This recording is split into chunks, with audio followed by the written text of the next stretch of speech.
Hey guys, in today's video I bring you an impactful and unbelievable story. Let's meet Madison Clark, a skeptical lawyer who died for 12 minutes after cardiac arrest and returned with a shocking revelation. The dead are not resting. They are working among us. What she saw on the other side will shake everything you believe about the afterlife. So leave your like, subscribe to the channel so you don't miss any content like this, and activate the bell to receive all notifications. And tell me in the comments which city you are watching this video from. I want to see how far this message will reach. Now, get ready for a journey that will stir your soul. My name is Madison Clark. I'm 37 years old. I am American, born and raised in Charleston, Carolina do Sul. I grew up in a Baptist family, but after I lost my mother at a young age, I drifted away from the faith. Life shaped me to be practical, down to earth. I graduated in law, I work as a criminal lawyer, and I always believed that everything had a logical explanation. Until that day. The day when I died for 12 minutes. It was an ordinary Friday. I was in court defending a heavy case, a man accused of murder. After hours of intense hearing, I left the room feeling dizzy. I thought it was stress. But as I reached my car in the parking lot, the world spun. A tightness in the chest, pain radiating through the left arm, shortness of breath. My heart just stopped. I fell to the floor alone. The security camera captured the exact moment. At 6:02 p.m., Madison Clark was pronounced clinically dead. But here's what no one expected. My consciousness remained active. The moment everything went dark, I found myself out of my mind. Literally. I was hovering over my body, seeing people running, calling for help, screaming my name. I didn't feel pain, just a strange peace. A deep silence took over everything, as if the world had put on its headphones. And then, darkness came. But this darkness was not the end. It was a portal. I felt my being pulled, as by an invisible magnet, through a tunnel that seemed to be made of pulses of energy. There were no walls, just a vortex of dancing lights. I didn't know where I was going, but oddly enough, I didn't want to resist either. At the end of the tunnel, I came across something that challenges everything you've ever heard about the afterlife, a place where the dead do not rest. They work, and what are they doing right now? As you watch me, it will shock you. But I only understood this when I saw who was waiting for me there. And what he showed me changed everything. When I emerged from the tunnel of light, I expected to find silence, eternal peace perhaps. But what greeted me was a vast, living, pulsating field. The atmosphere seemed to be made of liquid light, as if the air had color and sound. Everything around me felt conscious, and that's when I saw him. He was standing in front of me. A man, tall, imposing, with eyes so intense that they seemed to cut through every lie I'd ever told myself. But the most shocking thing was recognizing his face. It was my father. My father died when I was 19 from a car accident. Our relationship was difficult. He was rigid, closed, and we separated, fighting. I never imagined he would be there. But when he looked at me, there was no judgment, just sweet pain and love. "You need to see what's going on here," he said, and he extended his hand. His touch was made of light, and with a simple gesture, the space around us was transformed. The ground disappeared, and we began to float on a space between worlds. Below us, I saw something that made me catch my breath. Thousands of souls, moving, working, observing, helping.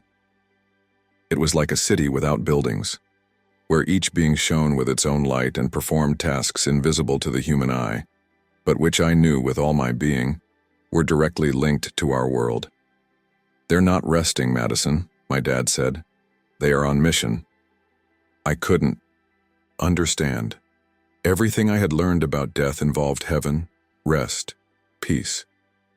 But there, I saw souls deeply involved in spiritual activities, influencing thoughts, guiding decisions, protecting people. I saw a young soul enveloping a child.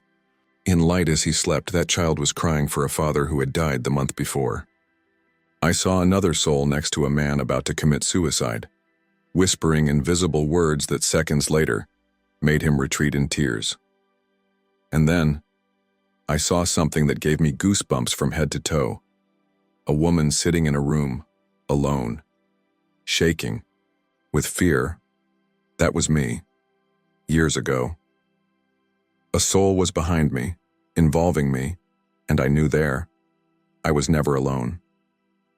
Most people don't realize, my father said, but the dead are among you all the time. Not like ghosts, but like silent guardians. That's when he showed me who these souls were, and what they were actually doing. When my father took me closer to that spiritual city, I realized that this wasn't chaos, it was absolute order. There was structure, hierarchy, purpose. It was like watching an orchestra playing an invisible symphony, where each soul played a fundamental role. He led me through corridors of light, where groups of souls were gathered in circles. Some transmitted energy to certain points on the earthly plane, as if they were sending inspiration, comfort, or emotional strength. Others seemed to observe events happening on Earth with extreme attention, as if they could interfere at the right times without the living ever noticing. That's when he revealed to me, there are levels. Not all souls leave and rest. Some choose to return, others choose to work. He pointed to 3 main areas. The comforters, souls who connect with those who are suffering loss. They whisper comfort, influence dreams, create meetings that seem like coincidences, but are carefully planned. The protectors, souls who take on the role of spiritual guardians. They are not angels, but people who once lived on Earth and are now dedicated to protecting there. I saw one of these souls push a child off a ladder just before he fell. The child didn't see anything, but he smiled, as if I had felt an invisible hug. The guides. These were the most radiant. They take on bigger missions, helping people change their lives. I saw a soul put thoughts of courage into the mind of a woman who finally decided to leave an abusive relationship. She cried, alone in the kitchen, and then she got up, as if hearing an inner voice, but I saw it was a soul whispering hope. My father looked me in the eye and said, "You think you're alone, but never been. You have already been helped so many times without knowing it." At that moment, I started to remember the times I gave up on something wrong at the last second. Of the moments when I felt an inexplicable peace in the midst of chaos. They were there. And then he showed me the most disturbing of all. Not all souls there were on a mission by choice. Some were paying spiritual debts, working to balance what they did in life. "Are you ready to see this?" he asked. And then he took me to a place where the dead still struggle with the consequences of what they did. My father took me to an area far from the city of light. The vibe was different there, denser, more charged. There was no darkness, but the light seemed filtered, as if each ray passed through an ancient sadness. "Not everyone gets here in peace," he said. "Some have unfinished work. Others, wounds that still bleed." When we entered, I saw souls sitting alone, heads down with their eyes turned to images floating in the air, scenes from their own lives. I saw a woman watching herself scream at her young son. The pain on his face was unbearable. She cried not just for regret, but for finally feel what the other felt. Next door, a man relived the betrayal he committed. Every emotion of the victim was now intertwined with his own soul. It was a pain that did not punish, but healed through consciousness. "These souls are not here to be judged," my father said. "They are here to understand. And that, sometimes, is much more difficult than any punishment." Then I realized that those souls were also on mission, but not for others. Yet, they were being prepared for fix. I saw one of them get up, surrounded by a being of light, and leave for a new task, guiding a woman on Earth who was facing the same mistakes he made in life. "This is how it starts again," my father whispered. helping someone not to repeat. What you did, I cried, because I understood that life does not end in a final reckoning. She continues, layers, developments, deep reflections. But then, something even more shocking happened. My father took me to a room made of blue energy. Inside, I saw familiar faces, people who I thought had gone on in peace. My old teacher, a distant uncle, an ex-boyfriend who took his own life. Everyone there, everyone working. Madison, my dad said, the dead do not rest. They work for love. This phrase reverberated within me with such force that it seemed to engrave itself in every cell of my soul. And then he told me there was something deeper, something that would forever change the way I viewed my life and my choices. Now you need to see what is behind all of this. My father led me down a sort of corridor made of pure, vibrant light. Each step seemed to traverse invisible layers of existence. The air there was different, dense but smooth, alive, as if I were walking within the very heart of the universe. You will now see what connects everything, what unites every soul, living or dead, he said. In front of us, something indescribable appeared, a colossal network of light, extending in all directions, without beginning or end.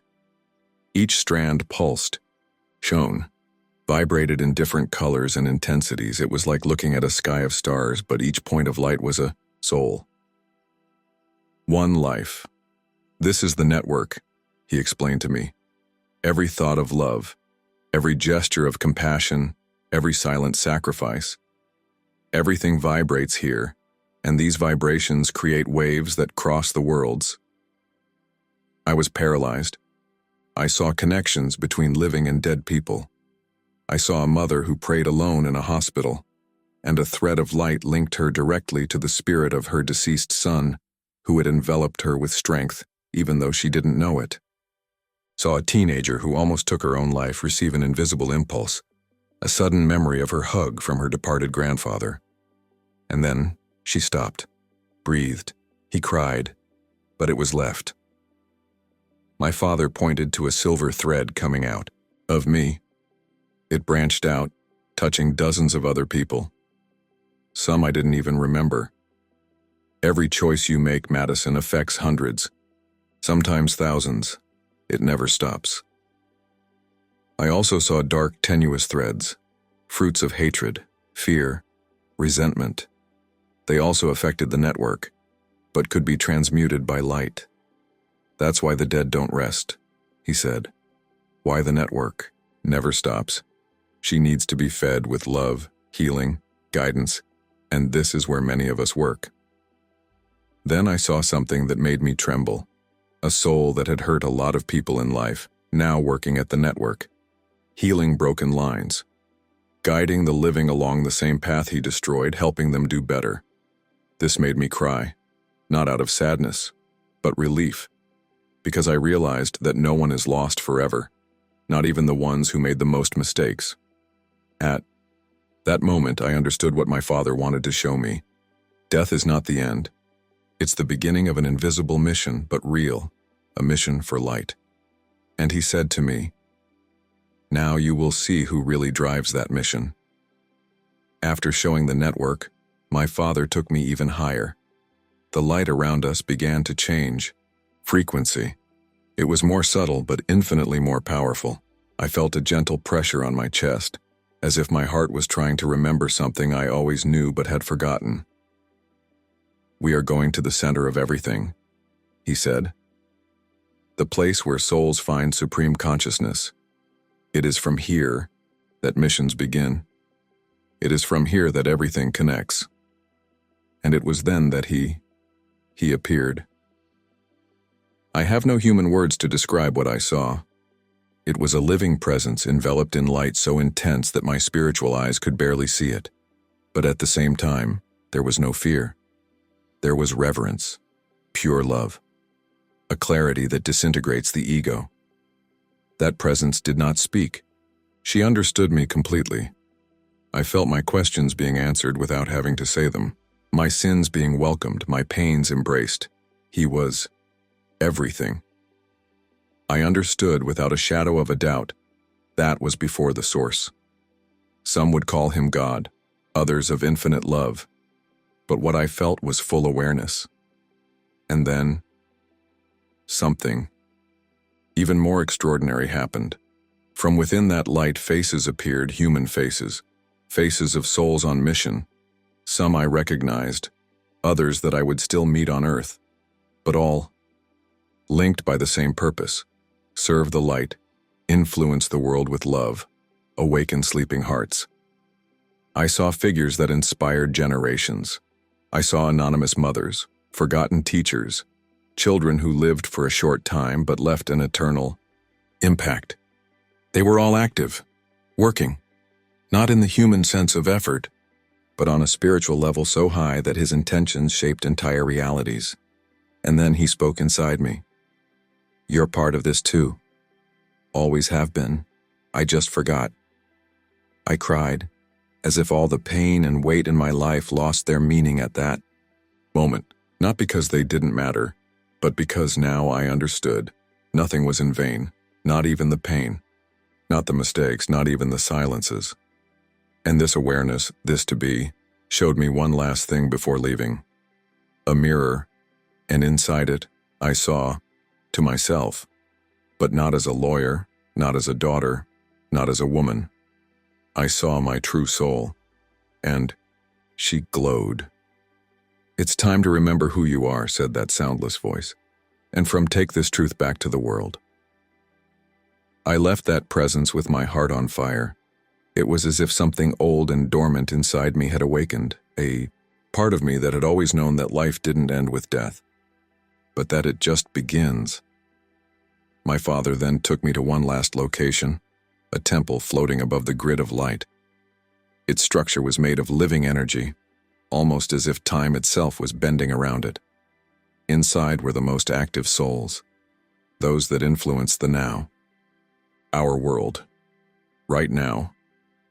They don't rest, my father said. They guide, and many of them are what you call dead.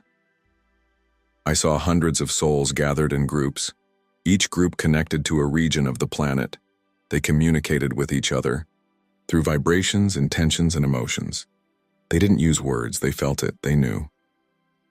I observed a group connected to hospitals, each soul caring for people in extreme moments, influencing medical decisions, strengthening family members, guiding nurses to take the right actions that could save lives. Saw another spiritual team influencing artists, writers, inventors, placing ideas like seeds within open minds. These souls not only protected, they created bridges. And then I saw something that took my breath away. In a corner of the temple, I saw my grandmother, sitting in deep concentration. She saw me. He smiled with such a serene light that my entire spiritual body trembled. She put her hand on her chest, and I felt it. She was the one who made me pray even without believing. She was the one who made me stop and reconsider bad decisions. She was there, working on me, all this time. You weren't left alone for a day, my father said, his voice breaking. And then he pointed to a soul approaching with soft steps. Era, you. Or rather, a version of me that would still exist, more awake, more connected, as if that soul was waiting for me to remember who I was so I could take on the Amyai mission. You still have a choice, my father said. Go back and remember, or go and forget. And at that moment, everything was silent, because I knew that choice would define everything. The entire temple seemed to hold its breath. The light around me trembled slightly, as if every particle in the universe was waiting for my decision: return or stay. Staying there, on that plane where everything made sense, where there was no pain, where love was palpable and souls were intertwined in perfect spiritual harmony. Or return to the broken, confused world where the pain still throbbed, but where the mission still called me.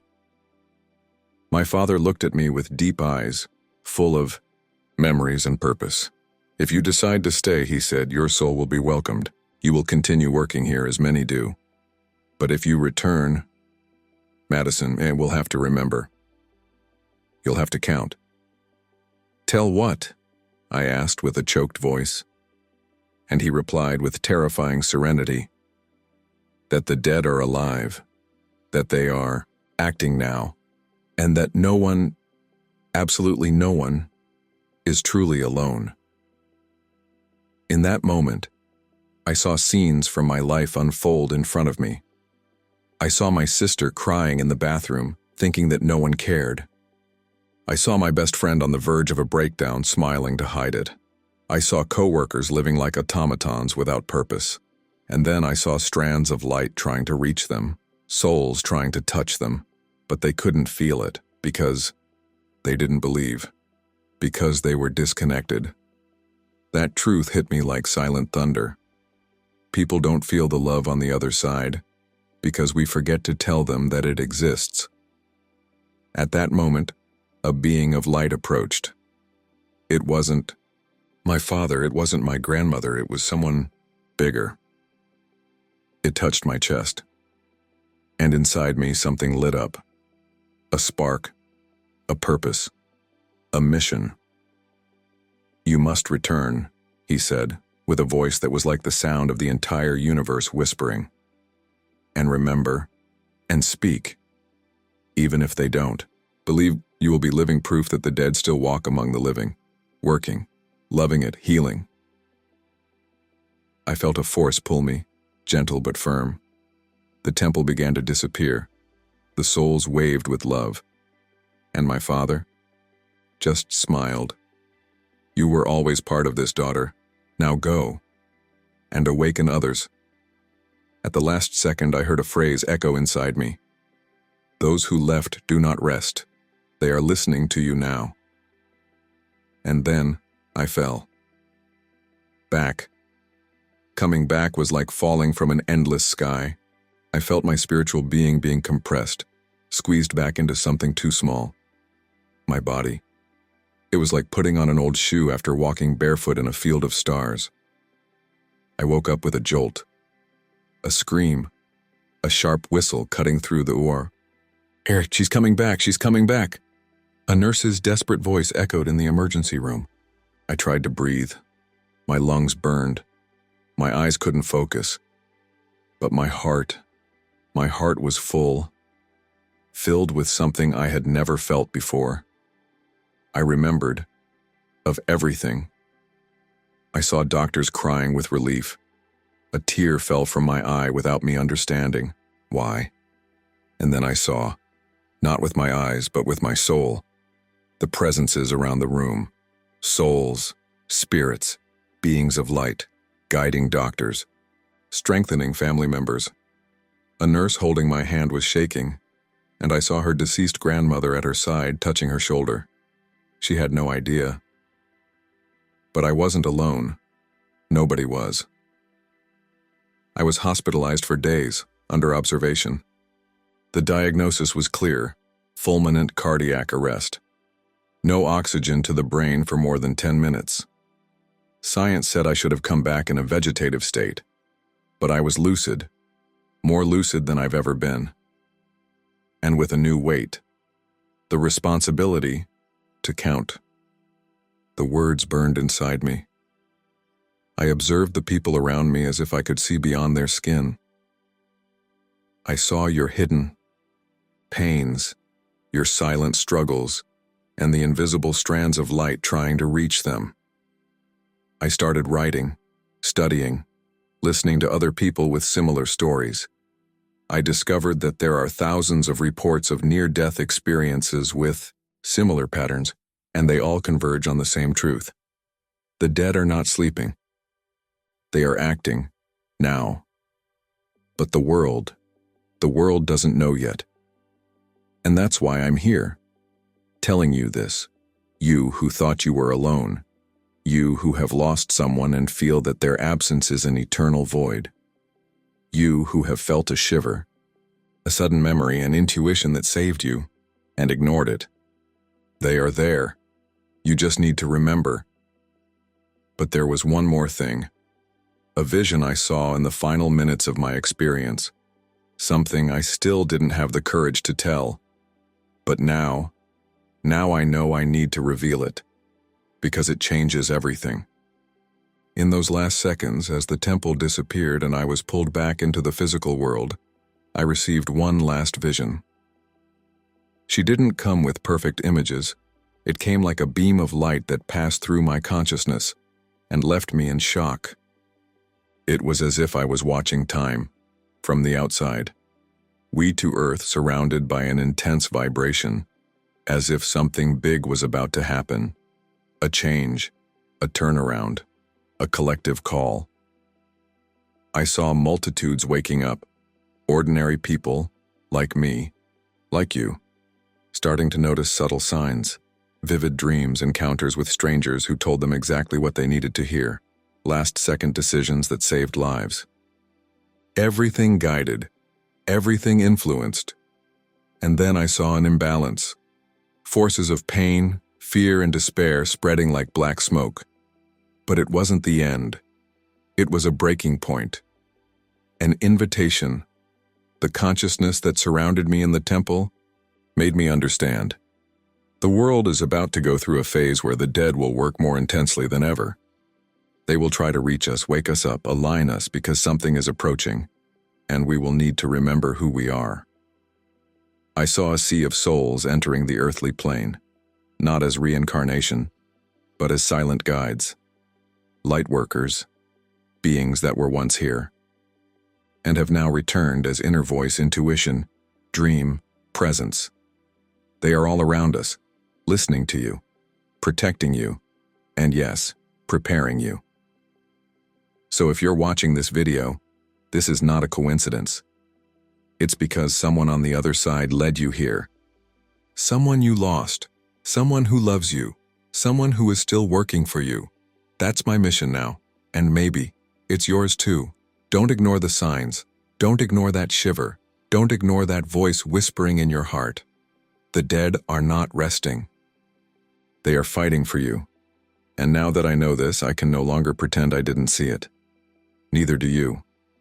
If you like this beautiful spiritual testimony, leave a like, comment on your impressions, subscribe to the channel, and don't forget to activate the notification bell to watch each new video and help us spread this message to a greater number of people. Until next time.